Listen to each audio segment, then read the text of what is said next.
Hello everyone, எல்லாருக்கும் வணக்கம். இப்போ தான் நம்மளோட சேனலை பார்க்குறீங்கன்னா சப்ஸ்கிரைப் பண்ணி வச்சுக்கோங்க, பெல் ஐக்கானை ஆன் பண்ணி வச்சுக்கோங்க. இன்றைக்கி என்ன பார்க்க போகிறோம்னா, ஒரு புது விதமான வேலைவாய்ப்பு வந்திருக்கு. பஞ்சாப் நேஷ்னல் பேங்க்லேருந்து ஒரு வேலைவாய்ப்பு வந்திருக்கு. அதோட அப்ளிகேஷன் என்றைக்கு ஸ்டார்ட் ஆகுதுன்னா ஜூலை 20. அது ஆல்ரெடி ஸ்டார்ட் ஆகிருச்சு. என்றைக்கு க்ளோஸ் ஆகுதுன்னா ஆகஸ்ட் 9 க்ளோஸ் ஆகுது. எக்ஸாம் டேட் ஆகஸ்ட் செப்டம்பரில் வைப்பாங்கன்னு சொல்லிட்டாங்க. என்ன போஸ்டிங்னா லோக்கல் பேங்க் ஆஃபீஸர், எல்பிஓன்னு சொல்கிறாங்க. பஞ்சாப் நேஷ்னல் பேங்க்கில் லோக்கல் பேங்க் ஆஃபீஸரோட வேக்கண்ட் வந்திருக்கு. Grade scale JMGS 1. Number of vacancy 545 vacancy இருக்குது. அதாவது பே ஸ்கேல் எவ்வளோன்னு சொல்லிட்டு தமிழ்லேயே நீங்கள் பார்த்துருப்பீங்க.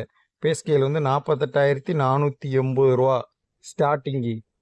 பார்த்துக்கோங்க, 48,480 ரூபா, 48,480 ரூபா பேசிக் பே. இதோட அலவன்ஸு, டிஏ, சிசிஏ, ஹெச்ஆர்ஏ எல்லாமே உண்டு. யாரும் மிஸ் பண்ணிடுறாங்க. மொத்தம் எந்தெந்த ஸ்டேட்டில் எந்தெந்த வேக்கன்சி இருக்குதுன்னு பார்த்துக்கோங்க. இப்போ நம்மளுடைய பக்கத்தில் உள்ள 4 ஸ்டேட் மட்டும் பார்ப்போம். தமிழ்நாடு, தெலுங்கானா, ஆந்திரா, கர்நாடகா, கேரளா 5 ஸ்டேட்டுக்கு பார்ப்போம். தமிழ்நாட்டுக்கு மொத்தம் 51 வேக்கன்சி இருக்குது. கேரளாவுக்கு வேக்கன்சி இல்லை. தெலுங்கானாவில் 41 இருக்குது. கர்நாடகாவில் 78 இருக்குது. ஆந்திராவில் 4 தான் இருக்குது. இதில் விஷயம் என்னடான்னா, நீங்கள் எந்த ஸ்டேட் எடுக்க போகிறீங்களோ அந்த ஸ்டேட்டோடைய லாங்குவேஜ் இருக்கும், மேண்டட்ரி லாங்குவேஜ். அந்த லாங்குவேஜை நீங்கள் 10th 12th பாஸ் ஆகிருக்கணும். இப்போ நம்ம தமிழ்நாட்டில் எல்லாம் லாங்குவேஜ் தமிழில் படிச்சிருப்போம். தமிழ் பேப்பர் ஒன்று எழுதியிருப்போம் 10th 12th. அதனால் நீங்கள் தமிழ்நாட்டுக்கு எலிஜிபிள். சப்போஸ் நீங்கள் வேறு தெலுங்கோ கன்னடமோ நீங்கள் 10th 12th பாஸ் ஆகி வச்சுருந்தீங்கன்னா நீங்கள் அந்த ஸ்டேட்டுக்கும் எலிஜிபிள். ஓகே, வேக்கன்சி பார்த்தாச்சு. நல்லா பார்த்துக்கோங்க. எஸ்சிக்கு எவ்வளோ, எஸ்டிக்கு எவ்வளோ, ஓபிசிக்கு எவ்வளோ, இடபிள்யூஎஸ்க்கு எவ்வளோ, யூஆருக்கு எவ்வளோ, நல்லா பார்த்துக்கோங்க.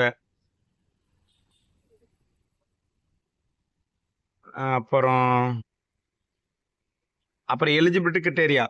Application can be submitted only for one state. அதாவது நீங்கள் ஒரே ஒரு ஸ்டேட்டுக்கு மட்டும்தான் நீங்கள் அப்ளை பண்ண முடியும். ஆனால் எந்த ஸ்டேட்டுக்கு வேணால் அப்ளை பண்ணலாம், ஒன்லி ஒன்று.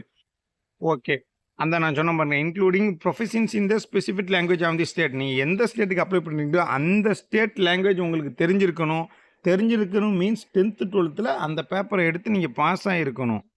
இதுதான் பேசிக் ரெக்குமெண்ட் தான். ஓகே, லோக்கல் பேங்க் ஆஃபீஸருங்களும் நல்ல போஸ்ட் தான். 48,000 ரூபா சேலரிங்கிறப்ப சும்மா இருப்போமா, எல்லோரும் அப்ளை பண்ணுங்கள். Request for change of state category அல்லது any other details will not be permitted after submission of the online application form. அதாவது அப்ளிகேஷன் சப்மிட் பண்ணதுக்கப்புறம் ஸ்டேட்டை சேஞ்ச் பண்ணுறது, கேட்டகரியை சேஞ்ச் பண்ணுறது, இந்த இதர டீட்டெயிலை சேஞ்ச் பண்ணுறதெல்லாம் not allowed. Once application submit பண்ணிங்கன்னா சப்மிட்டட் தான். ஓகே, இதுக்கு இந்திய குடிமகனாக இருக்கணும். நேபாள், பூட்டான் அங்கே இருக்கிறவங்களும் அப்ளை பண்ணலாம். மேக்ஸிமம் இந்திய குடிமகன் தான் இருப்போம், அதனால் நான் ஸ்கிப் பண்ணிட்டு போகிறேன். ப்ரொஃபிஷியன்ட் இன் லாங்குவேஜ் பேரா 1 அப்பயே காமிச்சிட்டேன், எந்தெந்த ஸ்டேட்டுக்கு எந்தெந்த லாங்குவேஜ்னு. இருங்க, இன்னொரு வாட்டி கூட காமிச்சிடுறேன். எந்த ஸ்டேட்டுக்கு அப்ளை பண்ண போகிறீங்களோ அந்தந்த லாங்குவேஜ் இது இருக்கணும். அநேகமாக தமிழ்நாட்டுக்கு தமிழ் தான். இப்போ எலிஜிபிலிட்டி கிரிட்டேரியா அது பார்த்தாச்சா? இப்போ age and education qualification. Age local bank ஆஃபீஸருக்கு எவ்வளோ இருக்கணும்? மினிமம் 20 ஏஜ் இருக்கணும், மேக்ஸிமம் 30 ஏஜ் வரைக்கும் தான். Candidate should be graduated in any discipline from the university. ஏதாவது ஒரு ரெக்கக்னைஸ் யூனிவர்சிட்டியில் ஒரு டிகிரி முடிச்சிருக்கணும், அவ்வளோ. அது ஃபஸ்ட்டு கிளாஸோ செகண்ட் கிளாஸோ அதெல்லாம் தேவையில்ல. வேலிடான மார்க் ஷீட் உங்கள் கையில் இருக்கணும். அதை ஸ்கேன் பண்ணி அப்லோட் பண்ணணும் ஆன்லைன் அப்ளிகேஷன் ஃபார்மில். Local language candidate must be proficient reading, writing, speaking. அதாவது தமிழ்நாட்டை செலக்ட் பண்ணிங்கன்னா தமிழ் உங்களுக்கு பேச தெரியணும், எழுத தெரியணும், வாசிக்க தெரியணும். இந்த 3மே உங்களுக்கு தெரிஞ்சிருக்கணும். Experience, post mandatory educational qualification. அதாவது மினிமம் 1 இயர் இந்த போஸ்ட்டு கிளர்க்காக இருந்திருக்கலாம். ஆஃபீஸர் கேடரில் ஏதாவது ஒரு கமர்ஷியல் பேங்க்லையோ அல்லது ரீஜனல் ரூரல் பேங்க் ஆர்ஆர்பி பேங்க்லையோ நீங்கள் கிளர்க்காக இருந்திருக்கலாம், இல்லை ஆஃபீஸர் கேடராக இருந்திருக்கலாம், ஏதோ ஒன்று. ஆனால் 1 இயர் நீங்கள் எக்ஸ்பீரியன்ஸ் இருந்திருக்கணும். 1 இயர் எக்ஸ்பீரியன்ஸ் இருந்திருக்கணும். அந்த எக்ஸ்பீரியன்ஸ் சர்டிஃபிகேட்டை நீங்கள் இந்த ஆன்லைன் அப்ளிகேஷனில் அட்டாச் பண்ணணும். அட்டாச் பண்ணுறது கீழே யாருக்காச்சும் ஃபார்ம் வேணும்னா கேளுங்க. கீழே நான் டிஸ்கிரிப்ஷனில் வந்து லிங்க் வைக்கிறேன். அந்த லிங்க் மூலம் கனெக்ட் பண்ணிக்கோங்க. வாட்ஸ்அப் குரூப் லிங்க் வைக்கேன். அதில் வந்து பிடிஎஃப் ஷேர் ஆகும். அதாவது ஏஜ் வந்து எந்த இயர் படி பார்ப்பாங்கன்னா 1/7/2026 அன்று நீங்கள் 20 வயசுக்கு அதிகமாக இருக்கணும், 30 வயசுக்கு கம்மியாக இருக்கணும். ஜூலை 1/2026 படி. அப்ளிகேஷன் டேட் என்னைக்கு க்ளோஸ் ஆகுது? ஆகஸ்ட் 9 க்ளோஸ் ஆகுது. ஆனால் க்ளோஸ் ஆகிற நேரத்தில் எனக்கு இந்த ஏஜ் இருக்குது அப்படின்லாம் நீங்கள் கேட்க முடியாது. ஜூலை 1 உங்களுக்கு என்ன ஏஜோ அதுதான் ஃபைனல் ஏஜ். அதை தான் அவங்களும் எடுத்துப்பாங்க. ஏஜ் ரிலாக்ஸேஷன் கொடுக்குறாங்க. எஸ்சி எஸ்டிக்கு 5 வருஷம், ஓபிசிக்கு 3 வருஷம், அப்புறம் பிடபிள்யூபிடி அவங்களுக்கு 10 இயர்ஸு, எக்ஸர்விஸ்மேனுக்கு 5 இயர்ஸு, பர்சன் அஃபெக்ட் 1984 ரைட்ஸ், அதாவது போபால் விஷவாயு ஆல் பாதிக்கப்பட்டவங்களுக்கு 5 வருஷம் அவங்களுக்கு ஏஜ் ரிலாக்ஸேஷன் கொடுக்குறாங்க. ஓபிசி ரிசர்வேஷனுக்கு சென்ட்ரல் கவர்மெண்ட் வந்து என்னென்ன ரூல்ஸ் வச்சுருக்கோ அதை பூரா ஃபாலோ பண்ணுறாங்களாம்.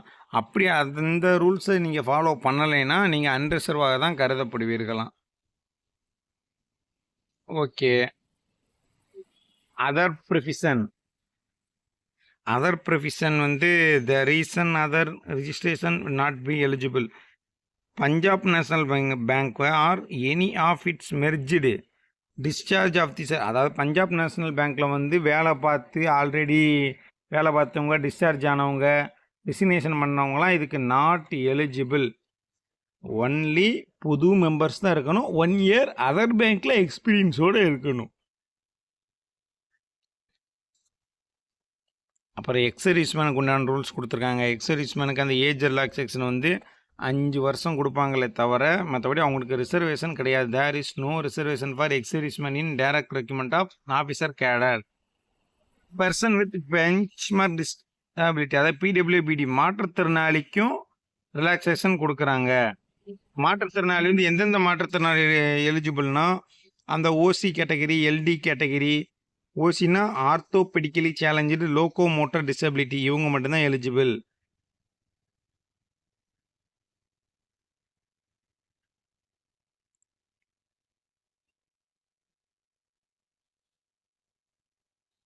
அப்புறம் எல்லாம் மாற்றுத்திறனாளி பற்றி கொடுத்துருக்குறாங்க. ஏதாவது வேணும்னா கமெண்ட் பண்ணுங்கள், ஃபுல் டீட்டெயில் சொல்கிறேன். இடபிள்யூஎஸ்க்கு சில ரிலாக்ஸேஷன் ரூல்ஸ் வச்சுருக்காங்க. 5 ஏக்கர்ஸ் ஆஃப் அக்ரிகல்ச்சர் லேண்டு தான் வச்சுருக்கணும். 5 இயருக்கு அக்ரிகல்ச்சர்லாம் வந்து வச்சுருக்கணும். ரெசிடென்டல் ஃப்ளாட் வந்து 1000 ஸ்கொயர் ஃபீட்டு. அப்புறம் residential flat 100 square feet. Residential plot 200 square feet. Yards and above in area other than the notified municipality, இவங்க மட்டும் தான் எலிஜிபிள். இடபிள்யூஎஸ்க்கு 8 lakhsக்குள்ளே தான் உங்கள் இன்கம் இருக்கணும். 8 lakhக்கு மேலே உங்கள் இன்கம் இருக்கக்கூடாது. இப்போ இந்த 5 ஏக்கர்ஸ் ஆஃப் அக்ரிகல்ச்சர்லான்னு சொன்னல, அதுக்கு மேலே இருந்தாலும் நீங்கள் நாட் எலிஜிபிள். இந்த ரூல்ஸ் பூரா மேலே இருந்தீங்கன்னா நாட் எலிஜிபிள். 8 லட்ச ரூபாய்க்கும் மேலே இருந்தாலும் நீங்கள் நாட் எலிஜிபிள் இடபிள்யூஎஸ்க்கு. EWS vacancies are tentative and subjective to further directives of Government of India and outcome of any litigation. அதாவது EWS வேகன்சி வந்து டென்டேட்டிவாக தான் அனௌன்ஸ் பண்ணியிருக்காங்க. அப்புறம் வந்து கவர்மெண்ட் ஆஃப் இந்தியா வந்து என்ன சொல்லுதோ அதுக்கு ஏற்றாப்புல ஃபர்தராக அவங்க மூவ் பண்ணிக்கிறாங்க. என்னென்ன டெஸ்ட்னு பார்த்தோம்னா online written test, reasoning and computer ஆப்டிடியூடில் 25 கொஸ்டின், டேட்டா அனலிஸ் இன்டர்பிரேஷன் அதில் 25 கொஸ்டின், இங்கிலீஷ் லாங்குவேஜில் 25 கொஸ்டின், குவான்டிட்டி ஆப்டிடியூடில் 25 கொஸ்டின், ஜென்ரல் எக்கனாமி பேங்கிங் அவேர்னஸில் 50 கொஸ்டின். ஒரு கொஸ்டினுக்கும் ஒரு மார்க்கு. மொத்தம் எவ்வளோ டூரேஷனுங்கிறது சைடில் கொடுத்துருக்காங்க பாருங்க. ரீசனிங்க்கு 35 டூரேஷன், டேட்டா அனலைஸ்க்கு 35 டூரேஷன், இங்கிலீஷ் லாங்குவேஜுக்கு 25 duration, 25 minutes duration means. Quantity ஆப்டிடியூடுக்கு 35 மினிட்ஸு, ஜென்ரல் எக்கனாமி பேங்கிங்க்கு வந்து ஒரு 50 மினிட்ஸு.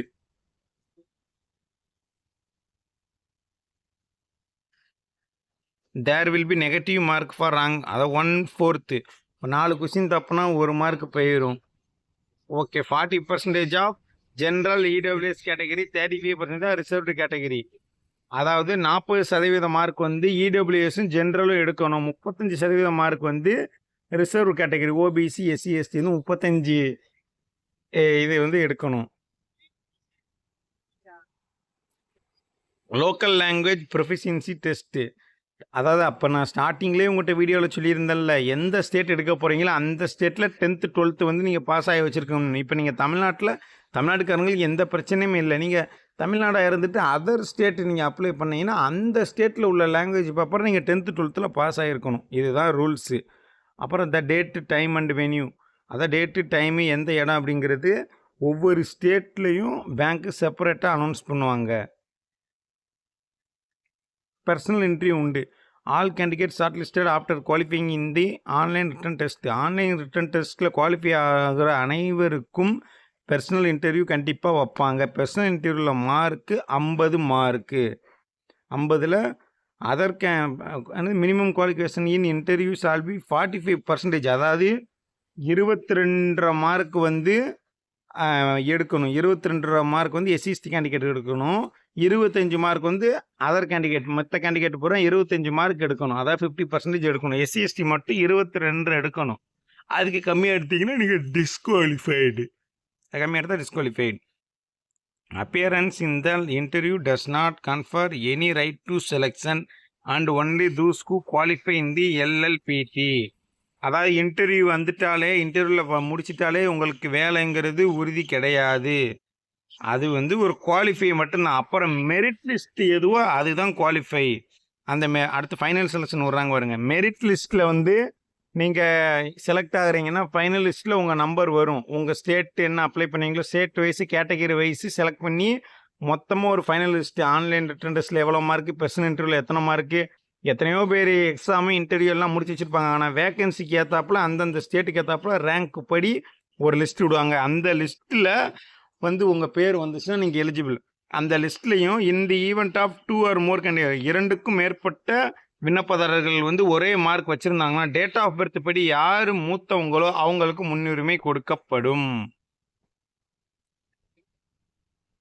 ஓகே. அப்புறம் எக்ஸாம் சென்டர் தமிழ்நாட்டுக்கு மட்டும் பார்ப்போம். எப்படியும் அதர் ஸ்டேட்காரங்க பார்க்க மாட்டீங்க. தமிழ்நாட்டில் வந்து எக்ஸாம் சென்டர் சென்னை, கோயம்புத்தூர், திருச்சி, மதுரை, சேலம், நாகர்கோவில், கன்னியாகுமரி, விருதுநகர், திருநெல்வேலி, இந்தந்த இடத்துல நீங்கள் எக்ஸாம் சென்டரை சூஸ் பண்ணிக்கலாம்.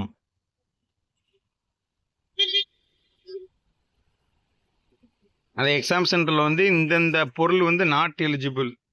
இருங்க ஒரு நிமிஷம். கால்குலேட்ரு, பேனா, பென்சில், இந்த எலக்ட்ரானிக்ஸ் ஐட்டமே நாட் அலௌடு. இது எல்லாம் உங்களுக்கே தெரியும். ஹால் டிக்கெட் வர்றப்போ ஃபுல் டீட்டெயில் கொடுக்கப்படும்.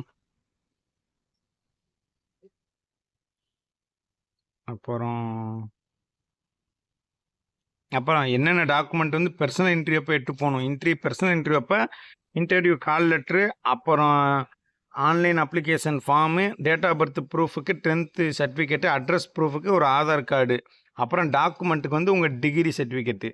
இடபிள்யூஎஸ் கொடுத்துருந்தீங்கன்னா உங்கள் இன்கம் எட்டு போகணும். ஓபிசி கொடுத்துருந்தா உங்கள் இன்கம் எட்டு போகணும். எஸ்சிஎஸ்டி கொடுத்தவங்க கம்யூனிட்டி சர்டிஃபிகேட்டை எடுத்துகிட்டு போகணும். மாற்றுத்திறனாளி வந்து அந்த மாற்றுத்திறனாளி சர்டிஃபிகேட்டை எடுத்துகிட்டு போகணும். Candidate will not be allowed to appear for the interview. She fails to procedure relevant eligible document. அதாவது எந்தெந்த டாக்குமெண்ட்லாம் நீங்கள் கொண்டு வரலையோ, ஏதாவது ஒரு டாக்குமெண்ட் கொண்டு வராட்டாலும் உங்களை டிஸ்குவாலிஃபைட் பண்ணிடுவாங்க, இன்க்ளூடிங் கம்யூனிட்டி சர்டிஃபிகேட் உட்பட. இப்போ அப்ளிகேஷன் ஃபீஸ் பார்ப்போம்.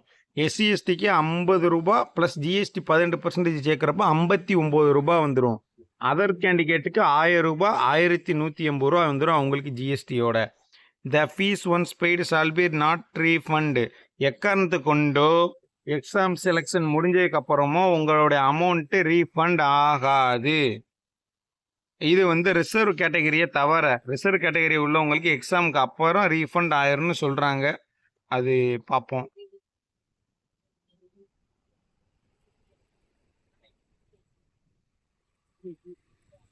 இல்லை யாருக்குமே ரீஃபண்ட் கிடையாதுன்னு தான் சொல்கிறாங்க. ரிசர்வ் கேட்டகரின்னு கிடையாது, எந்த கேண்டிடேட்டுக்குமே ரீஃபண்ட் கிடையாதுன்னு சொல்கிறாங்க. ஹவு டு அப்ளை வந்து வீடியோ தனியாக போடுறேன். வேணுங்கிறவங்க கமெண்ட் பண்ணுங்கள், எப்படி அப்ளை பண்ணுன்னு சொல்லி வீடியோ கேளுங்க, நான் அடுத்த வீடியோ போடுறேன். ஃபோட்டோகிராஃப் வந்து 4.5 சென்டிமீட்டருக்கு 3.5 சென்டிமீட்டர் இருக்கணும். எல்லா பேங்க் எக்ஸாமுக்கு தான் இருக்கும். சைஸு 20 KB to 50 KB இருக்கணும். ஃபோட்டோ லைவாக கேப்சர் பண்ணணும். அப்புறம் போட்டிருக்கப்ப கூலிங் கிளாஸ் போட்டுக்கிட்டோ அப்புறம் லைட்டை ஆன் பண்ணிக்கிட்டோ ஆஃப் பண்ணிக்கிட்டோ எந்த ஃபோட்டோ கேப்சரும் பண்ணக்கூடாது. சிக்னேச்சர் 10 to 20 KB இருக்கணும். கேபிட்டல் லெட்டரில் சிக்னேச்சர் போடக்கூடாது. தம்ப் இம்ப்ரெஷன் 3 சென்டிமீட்டருக்கு 3 சென்டிமீட்டர் இருக்கணும். தம்ப் இம்ப்ரெஷன் வந்து ஒயிட் பேப்பரில் கிளியராக வைக்கணும். 20 to 50 KB இருக்கணும். ஹேண்ட் ரைட்டிங் டிக்ளரேஷன் வந்து அதுவுமே நீங்கள் இந்த ஒரு டயலாக் இருக்கும். இந்த டயலாக் ஐன்னு சொல்லி ஒரு டயலாக் ஆரம்பிக்குது. ஐ நேம் ஆஃப் தி கேண்டிடேட். இந்த டயலாக்கை ஒயிட் பேப்பரில் எழுதி எத்தனை கேபிக்குள்ளே 50 to 100 கேபிக்குள்ளே வச்சிடணும். எஜுகேஷன் குவாலிஃபிகேஷனுடைய document 10th 12th consolidated mark sheet இதெல்லாம் 500 கேபிக்குள்ளே இருக்கணும். அப்புறம் கம்யூனிட்டி சர்டிஃபிகேட் இது எல்லாமே 500 கேபிக்குள்ளே தான் இருக்கணும். இதோட ஹவு டு அப்ளை வீடியோ வேணுங்கிறவங்க கமெண்ட் பண்ணுங்கள். நீங்கள் கமெண்டை பொறுத்து நான் ஹவு டு அப்ளை வீடியோ போடுறேன். ஸ்கேன் பண்ணுறது வந்து மினிமம் 200 DPIயில் இருக்கணும். கம்மியாக கிளாரிட்டியில் ஸ்கேன் பண்ணிங்கன்னா டாக்குமெண்ட்டை எடுத்துக்க மாட்டாங்க. ஓகே, அவ்வளோதான் முடிஞ்சு. தேங்க்யூ. ஹவு டு அப்ளை வேணுங்கிறவங்க கீழே கமெண்ட் பண்ணுங்கள். நெக்ஸ்ட் வீடியோவில் சந்திப்போம். தேங்க்யூ. பாய்.